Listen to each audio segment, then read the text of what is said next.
Beautiful music. Hello, my holy brothers and sisters. That was Rabbi Shlomo Katz from his album Likrat Shabbat. The song was Az Yeraninu. How are you doing? Are you excited? This is a big page, the second to last page of Tractate Shabbos. Big ideas. Let's light up the darkness. Who is with us for this big DAF? I should have said it's a key DAF. We just had a key DAF recently, but this is a key DAF too. Who's going to be with us? Stephen Geger says shalom from Dover, New Hampshire. Melissa Eitel Jurin says good evening from Great Neck, New York. Yehuda Sobel says shalom from Florence, South Carolina. Mark Lister says hey, hey. Josh Diaz is saying hey from Westchester, New York. Mark is with us from Portland, Oregon. Alice Gross says Lila Tov from Baltimore. Debbie Schweigart, shalom from Barganet, New Jersey. Shelley Perkle is with us from Lawrenceville, Georgia. Sharon Frant Brooks, Lila Tov from Lebanon, New Jersey. Gwen Strong says Lila Tov from Southwest Michigan. Idinian Siak Tanjuk says shalom from Indonesia, right? Welcome. James Roth says shalom from Indianapolis. Christy is with us from Columbus, Ohio. Overseer Hudson is with us from Kansas City, Missouri. Irene Kleindorf says Lila Tov from Broward, Florida. Randy Dahl from Minneapolis. Stephanie Diaz says Aleichem Shalom. Shirley Bauman is with us from Modesto. Lucy Johnson is with us from Minnesota. Sue Strauss in the house from Chicago. Warren D. Schmeltzer with a great profile picture from Salt Lake City. Sammy McIntyre from Tacoma, Washington. Olivia Barkov from Chicago. Louis Glazer from Memphis. Arnold Albin from Northridge. Wendy Leonard says Maryland is a house. Patrice Carter from St. George. Rochelle Rosen from Modesto. Hannah Keller Southerns from Mississippi. And Sammy McIntyre saying Lila Tov. Lynn is with us from Texas. Oh, my good friends, this is such a big page. Which page is it? This is DAF 156, Kuf Nun Vav of Tractate Shabbos, the second volume in the Talmud. This is the second to last page in the tractate. We are in chapter 24. We're going to be discussing the third Mishnah of chapter 24 and open our discussion of the fourth Mishnah. This chapter is about what we may do to feed our animals on Shabbos. there was and once we started talking about that we can mix bran with water, but we can't mix it. This is where we were at the end of yesterday. We can't mix it thoroughly because even though bran and water aren't really going to become like flour that you add water and it becomes dough and you could knead it like dough, nevertheless, it's going to be too similar to kneading dough. And so if we need to mix water and bran so that our animals can eat on Shabbos, we're going to do it. But we're going to alter the way that we do it. We're not going to mix it so thoroughly. We're just going to make sure the water and the bran are together. The animals can eat. We're not going to exert ourselves maybe to make the mix the way we normally would during the week, because on Shabbos, we're going to make a distinction and not come close to that forbidden labor of kneading, like kneading dough on Shabbos. Having opened this discussion, we learned that there was a dish in Talmudic times called Shatit. It was made from roasted barley flour mixed with vinegar. Again, so we have this problem of essentially mixing flour and liquid, and we want to make sure that we stay away from the forbidden practice of kneading on Shabbos. So the sages were concerned that it might look like kneading, it might lead to kneading. But since it really isn't kneading, it's just kind of I think what Shatit really was just kind of a dip or a mix that they would put on the Shabbos table. So during the week, let's see. So on Shabbos, they decreed that we would do it differently than the way we make it during the week. So on Shabbos, they would add vinegar to the barley, because the normal way to do it when they would make this thing in, say, larger quantities, or, just the normal way to make it during the week was to add the barley, the roasted barley flour, to the vinegar, and so they would reverse that. So the idea was that they would teach the people, okay, because there's a concern, let's just alter the way we make it. It's just that general principle that Shabbos is special, and if we're going to do things that we do during the week also, let's just make sure that we do it a little bit differently to keep that distinction, especially when it starts to look like or feel like a prohibited behavior on Shabbos. That's the opening of this discussion. Then we hear that Zeiri, in his notebook, I love this. So Zeiri had a notebook, right? All of the sages at one time were students, and they would learn from older sages, and they kept their notes. Now, notebook is the way it's translated here in the Torah and Talmud. I was listening to Rabbi Shmuel Bornstein teach this DAF earlier. He translated it as a ledger. Maybe they had paper and were writing, on some kind of parchment. Often they would write on clay tablets, but whatever it was, they were keeping a record of what they learned from their senior disciple. They were the disciples of their masters, right? So what they would learn. So Zeiri learned before Rabbi Chiyya. And a few of the things that were logged in his notes from learning from his master when he was a young disciple was that there's no kneading on Shabbos, and we're careful not to do things that resemble kneading. And also that one may take food from the trough for feeding one animal and put it in the trough of another animal. And we may put one trough before one animal, and we can put two troughs before two animals. In other words, one trough for each animal to get its feed on Shabbos. But we may not put out 3 troughs of food if there are only 2 animals to eat from them, because this is superfluous work on Shabbos. The general principle, as we learned yesterday, is we will feed our animals on Shabbos because they are our responsibility to feed. If we're responsible to feed an animal, we're going to feed that animal. But we're not going to do extra work so that they get premium feed, as it were, because really on a farm, if you're giving premium feed to an animal, it's because you want the animal to be a little bit fatter. It's going to make a better steak or a better turkey dinner eventually when the animal gets eaten, right? So that kind of premium feed is not something we do on Shabbos. We take care of the animal, we feed their hunger, we don't give them more than they need because we don't want to do extra work on Shabbos, especially in an agricultural society. Now that we're learning about notebooks, we learned that Levi kept a notebook when he was learning from his master, who was Levi's master. His master was Rabbi Yehuda HaNasi, the great sage, the greatest of his generation, the head of the Sanhedrin, and the one that was responsible for writing down the Mishna. He was the editor of the Mishna, as it were.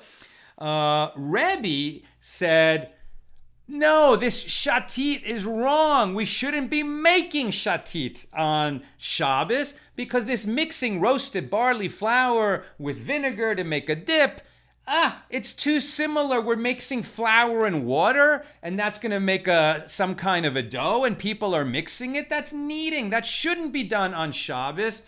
But what could he do? Levi actually recorded in his notebook that Rebbe said, it shouldn't happen. I rule against it, but I can't get the people to listen to me because they're all relying on the permission that Rabbi Yosef, the son of Rabbi Yehuda, has given to the people that they can eat shatit. In other words, this had become a very universal custom. It really wasn't like dough. It wasn't like kneading dough. Rebbe was concerned, but now that somebody had given a permission and it was already such a universally, used dish, it was like one of those delicacies that everybody likes to eat on Shabbos. So he just wasn't going to get the people to listen to him, and he was sad about that. So Levi recorded that in his own notebook. And now that we're talking about notebooks, we come to what was contained in a third notebook. And this notebook belonged to Rabbi Yehoshua ben Levi. And in Rabbi Yehoshua ben Levi's notebook was recorded what it means if you were born on a particular day of the week. This is a total digression from what we've been discussing. We've been discussing what we may do to feed our animals on Shabbos. And because we were talking about what a particular sage, when he was young, kept in his notes in his notebook that he learned from his master, now we're going to go to somebody else's notebook, and this is a totally different subject. And that's something that happens quite often in the Talmud. So let's get into it. Okay. So the Gemara relates that it was written in Rabbi Yehoshua ben Levi's notebook, one who was born on the first day of the week, meaning Sunday, the first day after Shabbos, will be a person, and there will not be one in him. So the language is very odd. What does it mean? He will be a person, and there will not be one in him. The Gemara asks, what is the meaning of the phrase, there will not be one in him? If you say that there is not one quality for the best, that cannot be. In other words, are you saying that he's not going to have any qualities? He's not going to have any positive qualities? This is going to be a person who's devoid of positive qualities? Absolutely not, because Rav Ashi said, I was born on the first day of the week, right? I was born on Sunday, and one cannot say that there's nothing good about me, meaning Rav Ashi. Rather, it must mean that there is not one quality for the worst. Didn't Rav Ashi say, I and Dimi bar Kakusta were born on the first day of the week. I became a king. So this is Rav Ashi talking. Rav Ashi's much later. He's one of the people involved in editing the Talmud, editing the Gemara. Rav Ashi says, I and Dimi bar Kakusta were born on the first day of the week, and I became a king, meaning the head of the yeshiva. He became a king in the sense that he was a Rosh Yeshiva, the head of a scholarly academy. And he, meaning Dimi bar Kakusta, he became the head of a gang of thieves, right? So if you're born on Sunday, it means that you're going to be subject to extremes. You have a potential to be big and the chief of something. And are you going to use that potential for good or for naught? A person born on Sunday can become the chief, the king of something, and it's up to him whether he's going to be, use that quality, that superlative, that extreme, as it were, for good or for bad.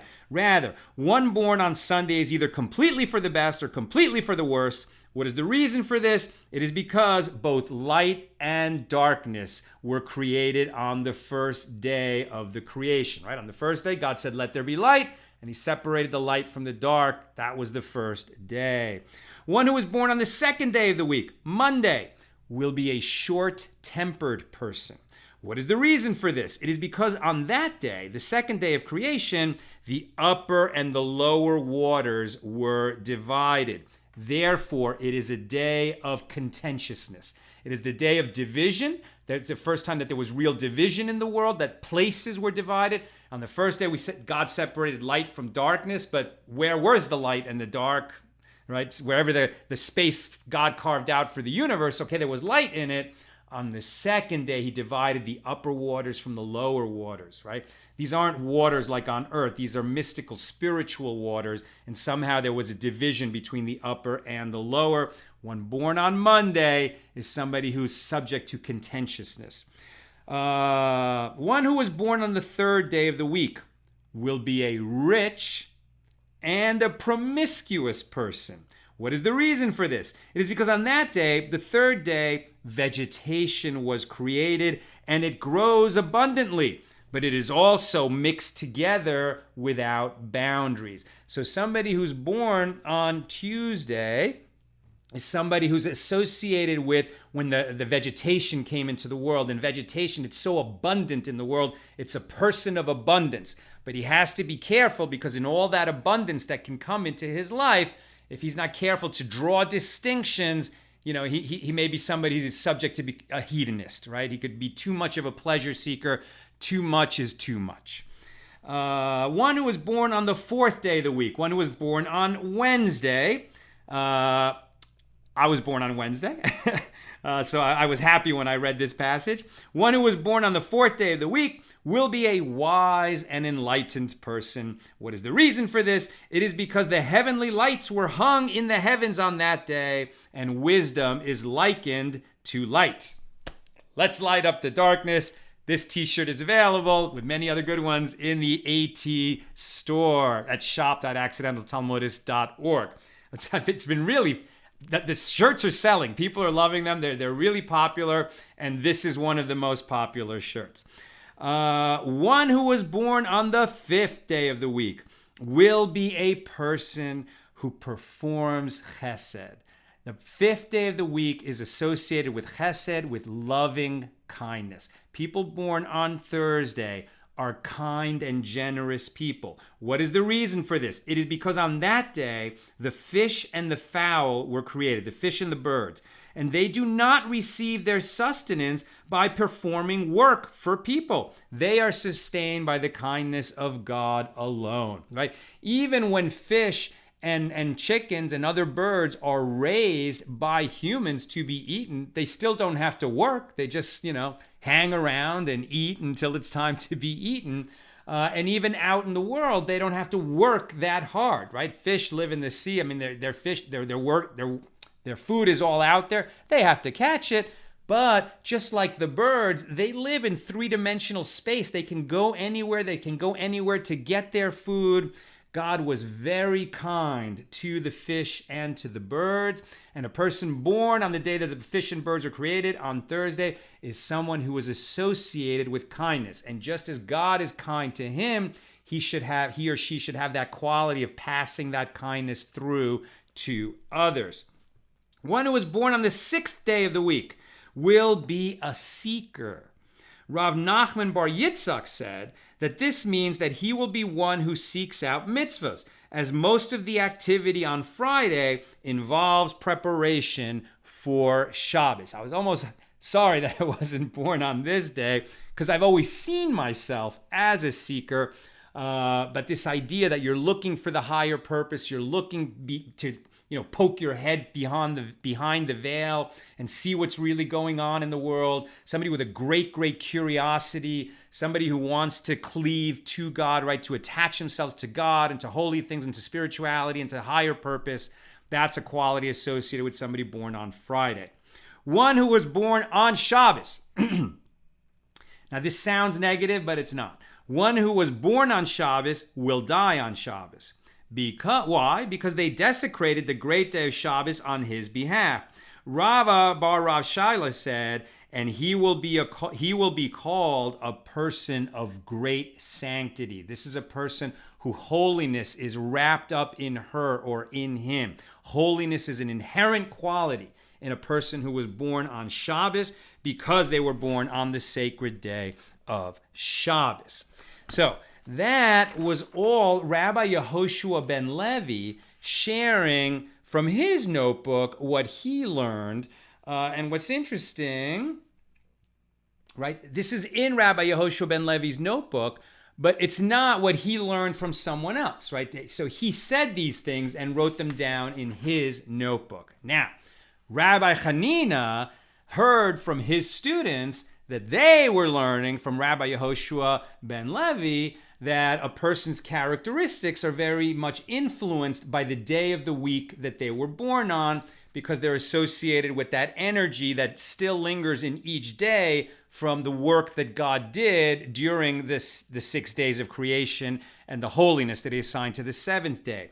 Rabbi Chanina said to his students, "Go and tell the son of Levi," meaning Rabbi Yehoshua ben Levi. I'm not sure why that nickname, but I'm just going to go on. "Go and tell Rabbi Yehoshua ben Levi, it is not the mazal or mazal, right? The word mazal, which you hear all the time when Jews say to each other, mazel tov, congratulations, right? We use mazel tov like, congratulations, something good happened to you.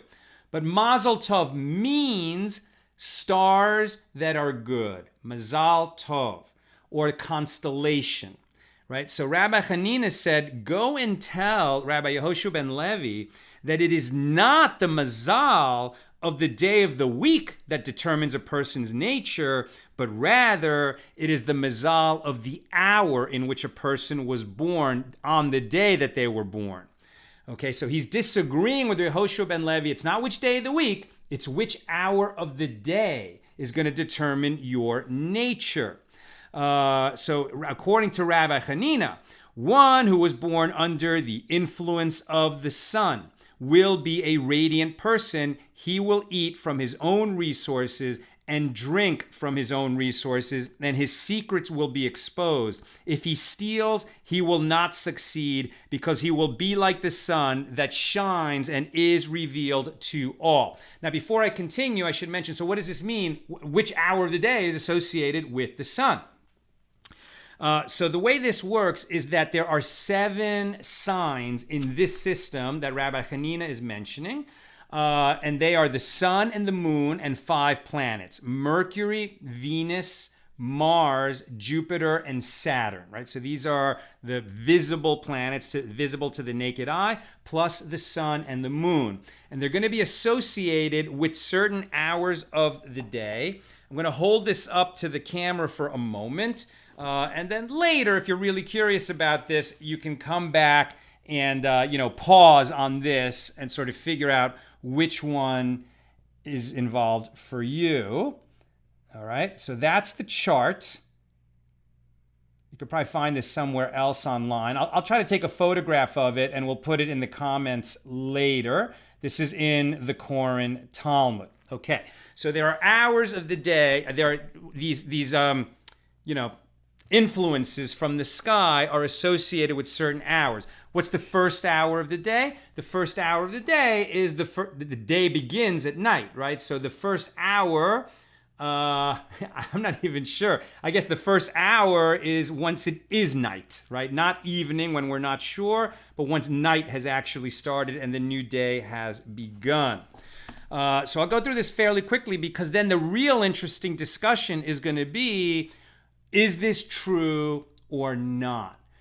Are people subject to their mazal, right? In other words, the stars that we're born under, whether it's the day of the week or the hour of the day, does that determine our destiny or not? That's where we're headed. That's the next part of this discussion. So let's just go through Rabbi Chanina's, what it means to be born under these influences. So if you're born under the influence of the sun, right? So then everything is lit up around you. You're going to create light, cause things to be illuminated. If you try to lie or deceive people, you're going to fail because you're too bright and it's too much out there. One who was born under the influence of Venus will be a rich and promiscuous person. What is the reason for this? Because fire was born during the hour of Venus. He will be subject to the fire of the evil inclination, which burns perpetually. One who was born under the influence of Mercury will be an enlightened and expert person, because Mercury is the scribe of the sun, as it is closest to the sun. One who was born under the influence of the moon will be a man who suffers pains, who builds and destroys and builds. He will be a person who eats not from his own resources and drinks not from his own resources, and whose secrets are hidden. If he steals, he will succeed, as he is like the moon that constantly changes form, whose light is not its own, and who is at times exposed and at times hidden. So one born under the influence of the moon is capable of adopting, another face, another name, another guise. He's somebody who can disguise himself successfully. He's somebody, all of these qualities can be for positive or for negative, depends on what you make of them. One who was born under the influence of Saturn will be a person whose thoughts are for naught. And some say that everything that others think about him and plan to do to him is for naught, right? So there's this idea that things get nullified. So, and the negative of that is that they make plans and the plans aren't realized. But the positive is that other people may make plans to harm such a person, and those plans will be nullified. One who is born under the influence of Jupiter, Tzedek, will be a just person, a tzadkan. Rav Nachman bar Yitzhak said, and just in this context means just in the performance of mitzvahs, right? So one born under the influence of Jupiter is somebody who will pursue justice and righteousness. And if he's a Jew, especially, he'll be pursuing mitzvahs to fulfill his obligations and commandments. And one who was born under the influence of Mars will be one who spills blood, right? Because Mars has that warlike quality. Rav Ashi said, what does this mean? He will spill blood. Does that mean that he's going to be a murderous, evil person? Not at all. Rav Ashi said, that means he will either be a bloodletter, which is at that time basically is a kind of doctor, right? Somebody who comes and lets blood. It was a medical treatment. Or a thief, or a shochet, somebody who slaughters animals like a butcher, or a mohel, a circumciser, somebody who performs circumcision. He will draw blood, but he can use that quality either positively or negatively. Rabbah said, I was born under the influence of Mars, and I do not perform any of those activities, right? I'm a sage. I'm not a circumciser. I'm not a thief. I'm not a bloodletter. I'm not a slaughter of animals. And Abaye, his companion, said to him, oh, but my master also punishes and kills as a judge. And we just learned a few days ago when they were talking about eulogizing that Abaye said to Rabbah, when they come to eulogize you, like a lot of people in this town don't like you because you always tell it like it is. You rebuke people when they do wrong, and that's caused you to make enemies, right? So that, but he said that like in admiration, because Rabbah, he just wasn't concerned with being liked. He was concerned with telling the truth and speaking truth to power. And now Abaye is saying, and that quality of yours is like the influence of Mars, right? You draw blood in a sense, spiritually, publicly, that you tell people when they're wrong. Okay, now that we've laid out these two different systems, according to Yehoshua ben Levi, that your personal characteristics are influenced by the day of the week you're born on, according to Rabbi Chanina, that they're influenced by the hour of the day that you're born in. So now, is this so? Is it true that we are influenced at all by the circumstances of our birth, the way that the stars aligned when we were born? It was stated that Rabbi Chanina says, one's mazal, right, his constellation, makes one wise, and another mazal makes one wealthy. And there is a constellation for the Jewish people that influences them. So in Hebrew, yeish mazal leYisrael. Yeish mazal leYisrael. There is mazal for Israel. Why is he saying that, right? Why do we need to say that? Because other people don't believe it. Rabbi Yochanan said, Ein mazal leYisrael. There is no mazal for Israel. What does that mean? There is no mazal for Israel. Is he saying that this is all nonsense? That whatever the alignment of the stars were, whatever the day of the week was, whatever the arrangement of the planets in the sky, that it doesn't affect the circumstances of one's life, that it doesn't affect one's destiny? Is that what Rabbi Yochanan is saying? And Rabbi Yochanan follows his own reasoning. As Rabbi Yochanan said, from where is it derived that there is no mazal, ein mazal leYisrael? That there is no mazal for the Jewish people. As it is stated, this is from Jeremiah, thus said the Lord, learn not the way of the other nations, and be not dismayed at the signs of heaven, for the nations are dismayed at them. The nations will be dismayed by them, but not the Jewish people. So he is saying, Rabbi Yochanan is saying, that it is the way of the world, right? Astrology has always been around. It's a very ancient practice, and in ancient times, they put much more store in it than we do, right? Now, people now read the horoscope. Some people really believe in it. A lot of people don't care, don't know, don't notice. In the ancient world, everyone took notice. Everyone consulted with astrologers. It was a big deal, right? It was a very big deal. What are the stars that you're born under? What does that imply about your destiny? So Rabbi Yochanan is saying, well, the prophet Jeremiah said that even though it is the way of the world, that everyone, is swayed by that, is dismayed, is startled, is scared when they get a reading that tells them that they're in trouble because of that their destiny is problematic because of the arrangement of the stars, because of their mazal. You shouldn't worry about it. He's saying to the Jewish people, it's not for you to worry about. Why? Because your Father in heaven is going to arrange things for you. And Rav also holds ein mazal leYisrael. Rav also says that there's no mazal for the Jewish people. And Rabbi Yehuda said that Rav said, from where is it derived that there is no constellation for the Jewish people, as it is stated with regard to Abraham. So Abraham, you'll recall, was quite an old man, and he and Sarah were not able to have kids. In fact, he was going to be very old. He's 99 years old, and they still don't have a kid.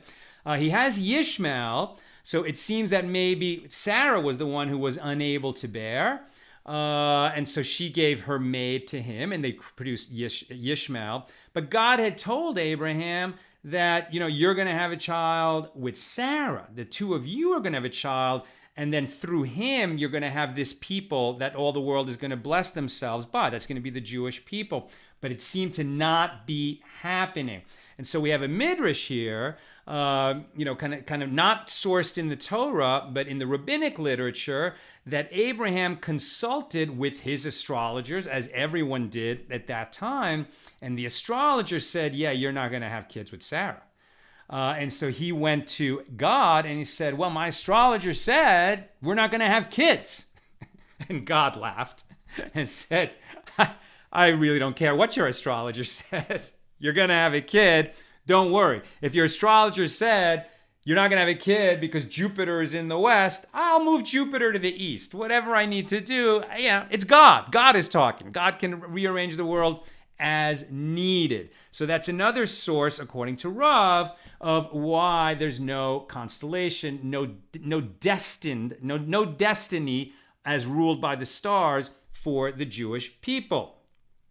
We have another source, and this is Shmuel. The sage Shmuel said that there ein mazal leYisrael. There's no constellation for the Jewish people. What is his source? This is from an incident. So Shmuel had this friend who was a non-Jewish sage, right? So he was friends with a wise man who was not Jewish, and the two of them used to, talk and hang out and exchange ideas all the time. They really enjoyed each other's company. We've met him before in this tractate. His name was Ablet. So Shmuel and Ablet were sitting together, and they were watching some people go down to a lake to go swimming. Ablet said to Shmuel, this person over here, he pointed to one of them, said, this person will go and he will not return because a snake will bite him and he will die. We don't know what it is, how Ablet knew that, but somehow he could read the stars of this person, and he could see that this person was destined to go into that lake, be bit by a snake, and die. Shmuel said to him, if he's a Jew, he will come back. He will go and he will come back. And they were sitting for a while, and the person they discussed went away and then returned. And Ablet stood up, threw down the person's burden. It's like he went up to him. He didn't even ask. Right? He just took off his backpack and he said, wait a minute, what's going on with you? Right? He took off the person's burden, imagine his backpack, and inside he found a snake cut in 2 pieces. Shmuel said to this man, what did you do to merit being saved from death? The man had no idea that there was a snake that had got into his bag and somehow was cut in 2.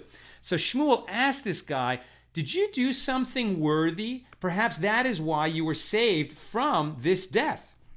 And the man explained that he's with a group of people, and that every day what they would do is they would all bring some bread, and they would all bring a different food. Everybody would bring some food to the communal lunch. It's almost like a bunch of guys who work together. And instead of everybody just bringing his own, sandwich and dessert and drink, like the way most people brought in their lunch boxes, instead they would each bring, it's like more like a potluck. So everybody would bring some food to share with everybody, and that way everybody got to try a lot of different foods. But he noticed that one person was broke or poor, or for whatever reason couldn't afford to bring food. So whereas normally they would all put the foods that each one of them brought into a communal tray, that day, because he saw that this one guy wasn't going to be able to contribute, he stood up, he took the tray around and collected food from each of the people. And when he came to the one who had none to contribute, he pretended, he sort of made a motion like he received something and then just kept walking so that that person would not be embarrassed. He saved that person from being embarrassed. Shmuel said to him, you performed a mitzvah. Shmuel went out and taught based on this incident that even though it is written, and charity will save from death, which is in Proverbs, it does not only mean that it will save a person from an unusual death, but even from death itself. Previously, that verse in Proverbs, that charity saves from death, tzedakah saves from death, right? Giving to charity saves a person from death. Previously, he thought it meant that, well, it's just going to save you from an unpleasant death. It'll make your death nicer, maybe, a little bit later than it might have otherwise been. He says, actually, sometimes giving to charity can actually save you from death. And not long ago, I told the story about a guy who gave charity, and then, did I tell it on our show? Did I tell it somewhere else? About a guy, who made sure to feed someone in the 2 roasted apples. I told that. I don't have it handy right now, but it was that story I told about the guy who made sure that this very thin man who was a survivor of the Holocaust, who was just so emaciated, and he begged him to let him buy him some lunch. And the guy, he's so humble, he just didn't want to accept charity. But the one who just was so concerned about him made him come to a restaurant. And the guy said, all right, fine, I'll just come to keep you company. And then he tried to get him to eat, and finally the guy ate 2 baked apples. And then later, the man was on the road to do business in upstate New York, and he was involved in a horrific accident from which he emerged unscathed. And because he didn't have his car, he didn't get to his destination, and he ended up stopping in a place he totally did not expect to stop in. And they said to him, we're very sorry, we didn't know anyone was coming. We have so little food in the house, all we can offer you is 2 baked apples. And that's when he realized that it was that act that he had done, taking that guy to lunch and making sure that he ate something, had saved him from death in that terrible car accident. Tzedakah, charity, saves from death, says Shmuel, and he learned it from this incident with Ablet. And we have another incident that Rabbi Akiva says. Now, the great Rabbi Akiva was worried. Now, we remember that Rabbi Akiva, we learned also in this tractate, was in Brachas, in the previous tractate, that he was out, he traveled to a city to teach, and he got there late, and it was a walled city, and because he got there late, the gates were already closed, and he had to sleep in the forest. And, well, at least he had, what did he have? He had a candle, and he had a rooster, and he had a blanket. I don't remember the exact story. But then the wind came and blew out his candle, so he had no light. And, an animal took his blanket, so he had no warmth. And like a bobcat came and ate his rooster, so he had nothing to eat. And each time these calamities befell him, he said, "Yeah, you know what? God has a reason for this. It's going to be okay. It's going to be okay." And he didn't worry about it. And he went to sleep a little bit cold and in the woods, but not depressed or concerned. And in the morning, he learned that town, that walled city, was invaded by a marauding army, and many people were killed. Others were taken as slaves. If he'd been in the city, he would have been caught up in that horrific thing and he might have been killed. If he'd had a light where he was in the woods, they might have seen him. If his rooster had been alive, it might have made noise and it would have given him away. But because everything got taken away, his life was saved. So that's Rabbi Akiva, who says, this too is for the good. I'm not going to worry about it. We'll see what it means. But Rabbi Akiva was worried in the incident we're reading about here in Tractate Shabbos, because an astrologer told him, and remember, we're seeing to hear all these people saying that there's no mazal for Israel. There's no mazal for Israel, right? That the Jewish people are not subject to a destiny ruled by their stars. And yet the great Rabbi Akiva received a prediction from an astrologer that he worried about. Why did he even get that prediction? Why did he worry about it? Because it was the way of the world. It was just so common. And while some people held that there is no mazal for Israel, right? That was certainly not the universal belief. And the question is, does it apply a little? Does it apply somewhat? How are we to understand this? So the incident with Rabbi Akiva is these astrologers told him that your daughter will die on the day of her wedding. Can you imagine receiving such a prediction? How awful for a parent to hear such a thing. So maybe he didn't believe it. Maybe he didn't believe that there is mazal for Israel, for the Jewish people. But nevertheless, he worried about it. Who wouldn't? So what happened? The Chaldean astrologers told him that on the same day she enters the wedding canopy, a snake will bite her and she will die. Actually says she was very worried about this. Maybe he wasn't worried, but she was worried. So on that day, her wedding, she took the ornamental pin from her hair and stuck it into the wall for safekeeping. And it happened that it entered directly into the eye of the snake. She didn't even know that. In the morning, when she took the pin, the snake was pulled and came out with it. She was worried about it, but she didn't stick the pin in the wall for that reason. I guess she was just storing this ornamental pin from her hair in the wall. And then in the morning, when she took it out of the wall, this snake that was predicted to kill her on her wedding day, that morning, she pulled out the pin and there was the dead snake. Her father, Rabbi Akiva, said to her, "What did you do to merit being saved from the snake?" She said, "Well, in the evening, a poor person came and knocked on the door, and everybody was preoccupied with the preparations for the feast, and nobody heard him. So I stood and I took the portion that you had given me for my dinner, and I gave it to this poor person." And Rabbi Akiva said to her, "You performed a mitzvah, and you were saved in its merit." And Rabbi Akiva went out and taught based on this incident that even though it is written, "And charity will save from death," that it does not mean that it will save a person only from an unusual death, but even from death itself.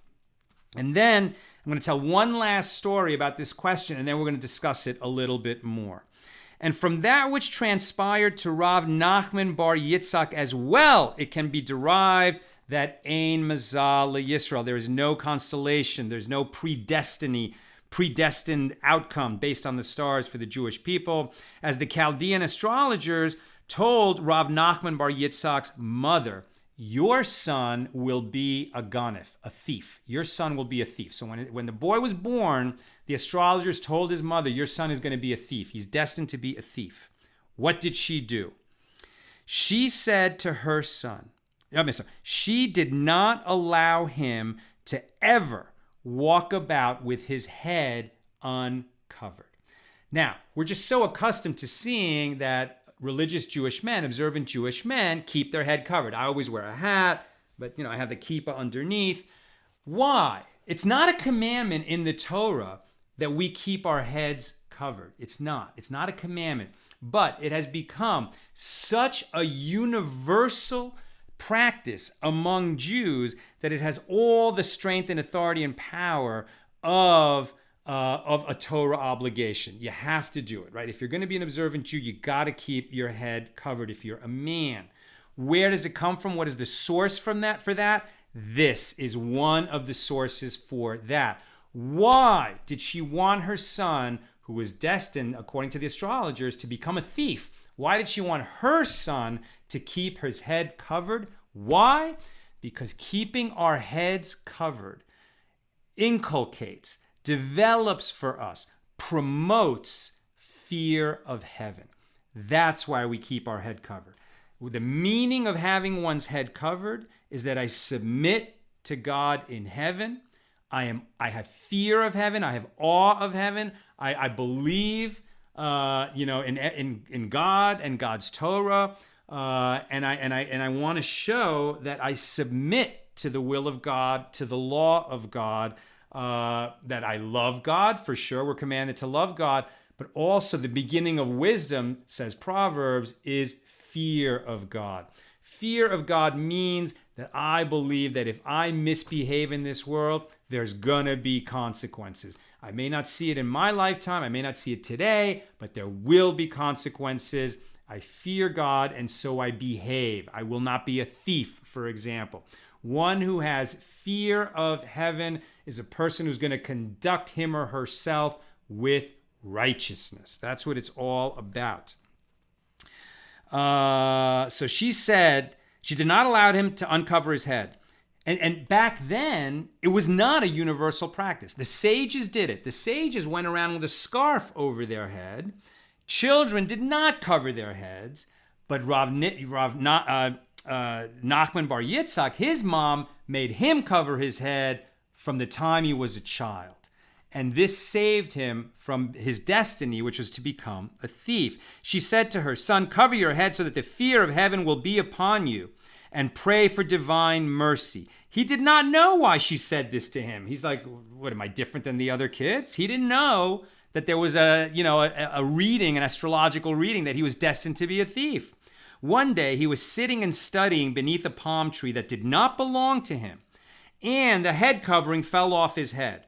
He lifted his eyes and saw the palm tree, and he was overcome by impulse, and he climbed up and detached a bunch of dates with his teeth. Like the second that his head became uncovered, immediately there was a temptation to steal something that didn't belong to him, and he took it, right? Even though he was a person who otherwise lived his life entirely righteously, he saw the power of the custom that his mother had accustomed him to so that he would avoid that destiny.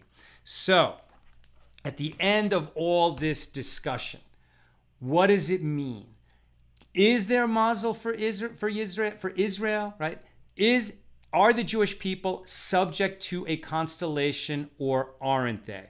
So Shmuel Bernstein said today in the DAF that I heard, he brought down a bunch of different sources, but the way it basically gets summed up, the way that we understand this is, and this is how the sages come out on this, we are subject to the influence of the stars. Everyone is. Of course we are. It's the way that the world is created. Astrology is not bunk. It's not all false. It is not nonsense. The way the stars are arranged in this world, these are sort of channels through which God's energy flows into the world, and the way that they're arranged at different times does affect who we are and personality and a lot of stuff about us. But are we destined to have those attributes and we can't do anything about it? No. We are not ruled by our stars. We are influenced by our stars, but we can rise above our stars and make our own destiny. Now, the sages are talking about Israel. They're talking about the Jewish people.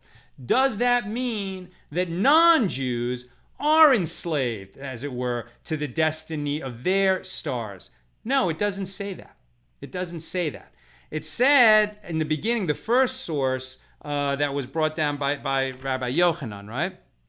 And when quoting Jeremiah, he said that the nations, and particularly the nations at that time, which were all pagan nations, idolatrous nations, that they were dismayed by their stars and felt like that was it. Whatever the stars said and whatever the astrologers told them, that's the way it's going to be. In fact, if you look at Greek tragedies, right, it's like whatever the astrologers predict is what ends up happening, right? That's what Oedipus is all about. They try to avoid their stars and they end up fulfilling the prophecy of those astrologers. So for the Jewish people, we're not subject to that.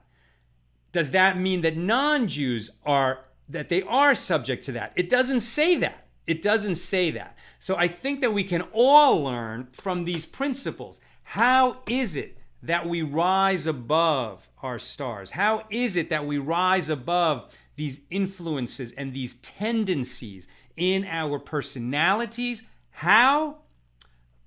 By attaching ourselves to God, by attaching ourselves to God's teachings, and particularly by doing kindness, by giving charity, by being a mensch in this world, right? As we see, charity saves from death. In other words, charity saves us. Now, what's interesting is the ones who told Rabbi Akiva that his daughter would be bitten by a snake and die on the day of her wedding, there was a snake there.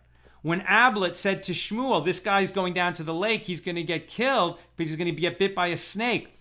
There was a snake there. It's not like, these astrologers were crazy. They were spot on. There was a dangerous incident that was about to happen. And in the normal course of things, the person would have been killed by that incident.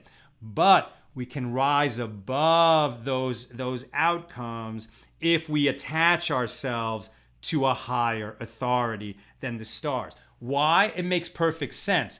The stars are channels through which God's energy comes into the world. But that energy originates in God. So when we direct our attention to God, our prayers to God, and we draw, God's love and abundance down to us through our prayers and supplications, and by attaching ourselves to God, okay, so then we can overcome the destiny of our stars. Okay. I read that. I did these people. Bum, bum, bum. Okay, and then we'll just, so that's our discussion about being ruled by our stars. And now, just to finish up our DAF, page 156 in Tractate Shabbos, there's another Mishna here in chapter 24. And I think, this is not the last Mishnah, but it's the last Mishnah on this page. So Mishnah number 4 opens, we may cut pumpkins before an animal on Shabbos as long as it was picked before Shabbos. You can't detach food from the ground or from a plant in order to feed an animal on Shabbos. You can't do that. You have to find some other way to feed the animal because harvesting a plant from the ground or from a fruit from a tree or from anywhere, if you harvest, that's definitely a prohibited labor on Shabbos.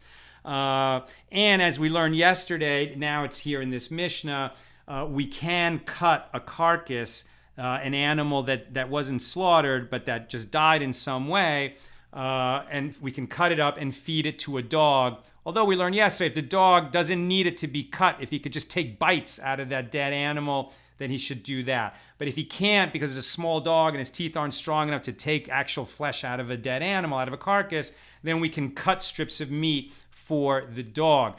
Otherwise, that meat would be muksa, that carcass that died. Even if it died on Shabbos, we can do that for a dog. And we saw that there's an exception for dogs. Why? Number one, because it's our responsibility to feed the dog. And number two, because the dog is mentioned in the Torah that when the angel of death passed over and smote the firstborn of the Egyptians, the Jews were spared, and not even a dog. No dog would wet its tongue against the Jews. In other words, dogs wouldn't even snarl at the Jews to show that that God distinguishes between Egypt and Israel. And since dogs were used in that demonstration by God and God's word, that Israel was distinguished from Egypt, so that dog has a special place and we can cut meat from a carcass for him on Shabbos. Rabbi Yehuda, with regard to this meat, this animal, this carcass that died on Shabbos, he says we can't do that. We can only cut meat from a carcass if the animal died before Shabbos. But the halacha is like Rabbi Shimon, who disagrees with Rabbi Yehuda. And here we can just mention, this will be the last thing we say before we go to the questions and comments, that generally speaking throughout the Talmud, in disagreements between Rabbi Shimon and Rabbi Yehuda, the law, the halacha, follows Rabbi Yehuda. Generally, the law follows Rabbi Yehuda, who is more stringent than Rabbi Shimon. But as we've seen during these last 155 pages of Tractate Shabbos, in Tractate Shabbos, the law usually follows Rabbi Shimon. Only in this tractate do we usually go by Rabbi Shimon. Elsewhere in the Talmud, the law usually follows Rabbi Yehuda. Okay, we've said a lot. Let's look at the questions. Lynn says, so prior to conversion, a convert really was under the influences of these days and hours, and those influences stopped after coming into Israel. Does the Talmud discuss zodiac signs too?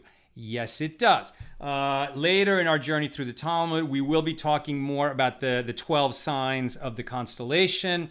And it's actually amazing how much the sages knew about the motion of the stars, how much the ancients knew, right? Why does the zodiac even exist in this world?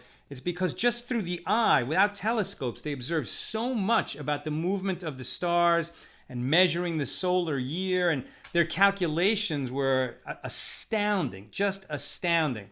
Your question, Lynn, is when one converts to Judaism, are they going to have a different relationship with their mazal, right? So first of all, I'm speculating. It doesn't say it doesn't say whether non-Jews have a mazal or not here, right? It says that Jeremiah said that at that time, in his time, the idolatrous nations of the world were dismayed by the stars and that the Jewish people shouldn't be. The sages say in the Talmud, most of them will agree, there is no mazal. Ein mazal leYisrael, right? So we can overcome our stars. So anybody who's a Jew and a convert is the same as somebody who's born a Jew in this sense. So the same principle will apply to them. Again, everyone is influenced by the stars, but we can rise above that influence. Can non-Jews rise above that influence? It doesn't say they can't. I'm saying, and I'm not a rabbi, this is just Sal saying, that it seems to me like the principles by which people rose above their stars through kindness, through doing kindness to a poor person, through doing kindness to not embarrass someone, and that charity saved them from death. It doesn't say anywhere in Scripture, in Proverbs, that only applies to Jews. It doesn't say that. So, let's see. Let's see if somebody has not that most of us have already some kind of an astrological reading that they were told how it's all going to come out. But it seems to me, only for me, what I'm saying, that people can rise above their stars through these charitable acts of kindness. Bill Eldridge, it's fascinating comparing and contrasting the sages' schema, that's a great word, I hope I'm pronouncing it right, of the week, rooted as it is in Genesis, with the post-Hellenic schema based on the classical planets that became normative in the so-called Western esoteric tradition. Some line up nearly exactly, like Sunday and Thursday, and some are very different. Going to have to rewatch this and make some notes. Thank you, Bill. Brian of Bloomfield, these day associations are not corresponding at all to my kids. There has to be more or less to this, no? I do have a mild aversion to astrology because it feels so limiting. Well, listen, in terms of what the days of the week mean, right? Even Rabbi Chanina said that Yehoshua ben Levi was totally wrong about that, right? So there's certainly no agreement among the sages that these characteristics based on the days of the week are dispositive. Note also that it depends on, if you're going to look at the days of the week, what time of day was somebody born, right? Because if they're born, between nightfall and midnight, right? You're gonna look at a calendar, a regular, calendar from the culture, and think if they were born on Tuesday night, you might think they were born on Tuesday, but actually they're born on Wednesday, right? If they're born on Tuesday night, it's more like they're a Wednesday child. Bill Eldridge, fascinating. The hour rather than the day is also generally regarded as the most important in the Western tradition. You can, for what it's worth, find a lot of apps that will calculate the planetary hour by the way. If you know what hour you were born, I checked before I went live today on my birth certificate. It didn't say what time I was born. I think I remember my mom telling me, I know my dad doesn't know this kind of stuff. My mom has dementia. I remember her telling me I was born in the afternoon. I think she said 3:30. I just can't be sure. I basically got to go with I don't know, but I think it might have been in the afternoon. Kelsa Kaneda. Now that we know that Mars appears to be reddish due to the abundance of iron oxide on its regolith, do these teachings still hold? Iron is abundant in our blood. Not sure it could be related. I mean, I don't think it matters what the actual cause is. The fact is Mars is associated, with this kind of bellicosity, right? With this warlike nature, with blood. I don't know if it's so much that red planet, red blood, but this idea of having a warlike nature and therefore one who draws blood. Now, there's a famous story. I won't tell the whole thing now. At least I won't tell it slow. But we'll get to it when we get to Tractate Megillah, the laws of Purim. I've actually written an article about it. You can Google it. I'll try to get it into the comments. Famous story about Rabbah and Rav Zera who spent Purim together. They got drunk, which is the commandment on Purim. And Rabbah arose and shechted Rav Zera. He killed Rav Zera. In their drunkenness, he killed Rabbi Zera. It's like, what? And in the morning when he woke up and saw that Rav Zera was dead, what did he do? He prayed for him and brought him back to life, resurrected him. The next year, Rabbah sent an invitation to Rav Zera, hey, come and spend Purim with me. And Rav Zera said, no thanks, I'll pass. Last year a miracle was performed to save me, and a miracle doesn't happen every day. And so the fascinating question about that story is, how are we to understand these great, great sages that they got so drunk that one of them got violent and killed the other? There's a whole beautiful mystical explanation of what really happened there that is just amazing. I only mention it now because Rabbah, who was born under the influence of Mars and is associated with this warlike nature and telling people how it is and, sort of wounding people with the truth. And then there's this story that he might have actually killed someone by taking him up into a higher mystical realm. At the end of the day, what we really learn from that story is that mysticism, sort of experiencing the divine, ascending through various mystical practices into those higher realms, is not for everybody. Right? It was for Rabbah. It wasn't for Rav Zera. Bryna Bloomfeld, the last comment. You are touching now with head coverings on the importance of minhag, tradition, versus halacha. Rabbis often rule based on minhag. It can be confusing, though, so I hope we touch on it more at some point. Right. So let me read here what Rabbi Rav Steinsaltz said about covering the head. This is a good place to end. So first he says, here it's interesting, on the same phrase, covering the head, Rav Steinsaltz makes a note and a halacha. The note is, covering the head. From several Talmudic sources, it is apparent that not all men covered their heads in Talmudic times. Prominent Torah scholars covered their heads with a scarf. Since children never covered their heads, Rav Nachman bar Yitzhak was exceptional in this regard. In subsequent generations, covering one's head became standard practice. Now listen to the halachic note. So this is the law. Covering the head. A man may not walk 4 cubits with his head uncovered, even under a roof. This is Mishna Berura. Okay, so this is law. This is halacha. This is a minhag, a tradition that has become so established that it is now considered halacha. As covering one's head is a custom of piety and leads to fear of God. The story of Rav Nachman bar Yitzhak is one of many sources that mention this custom.